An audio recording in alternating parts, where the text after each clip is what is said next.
Pag ganito na kalaki, lahat ng pagod natin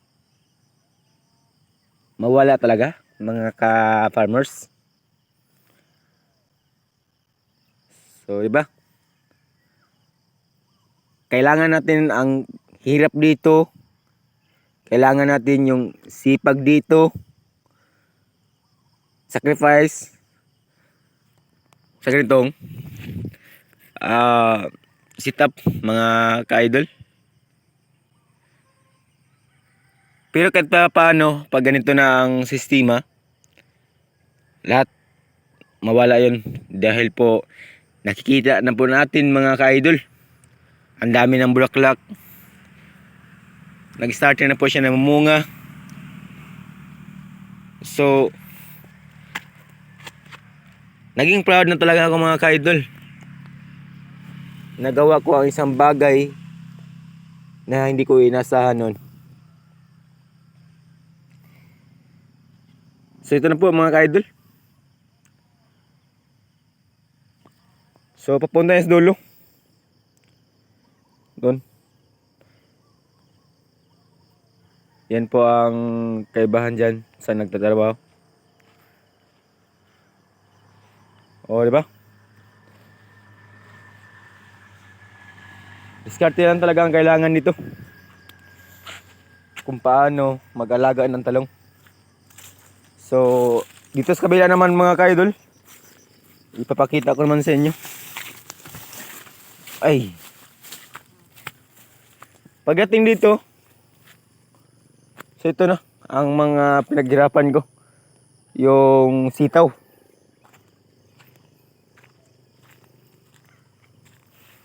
So ito idol, ay unti-unti na talaga nakaka-recover ang mga tinatanim ko rin sitaw dito. O ito, nakita natin may mga bulaklak na rin. Papunta sa dulo idol.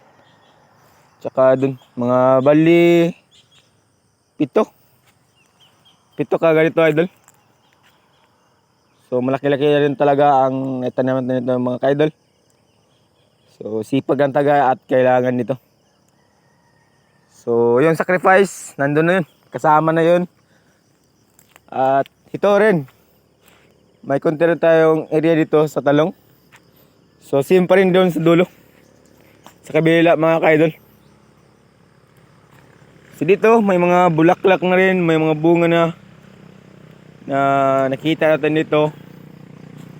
So yun na nga ang sinasabi ko. Para sa akin, hindi na rin ako nagpa-pruning talaga sa ngayon. Lahat kasi nasubukan ko talaga ang ganitong sistema.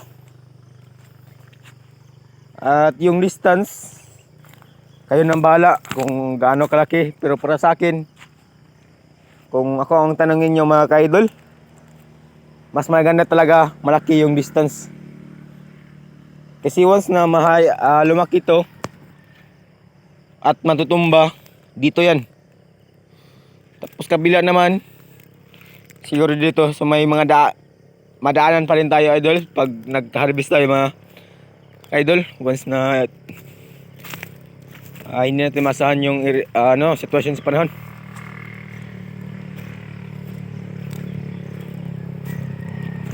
So ito, kita nyo naman.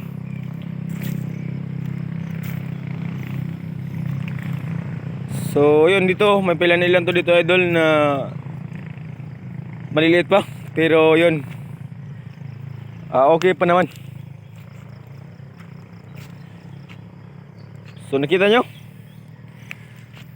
oh, may bunga na. Ang hindi natin inaasahan noon na hindi makaya, pero ngayon nakaya ko na talaga idol. So yun. So yun, may mga saging pa rin dito si Jones TV na next week ma-harvest yan. Tsaga lang. Oh, ito idol, patay na ito idol. Oh, buhay pala. Hindi pa rin talaga maubos yung white flies mga ka-idol. Yung ano. Pero nakita nyo naman, okay yung dahon niya. May mga ilang-ilang insekto mo. Pero hayaan natin yan.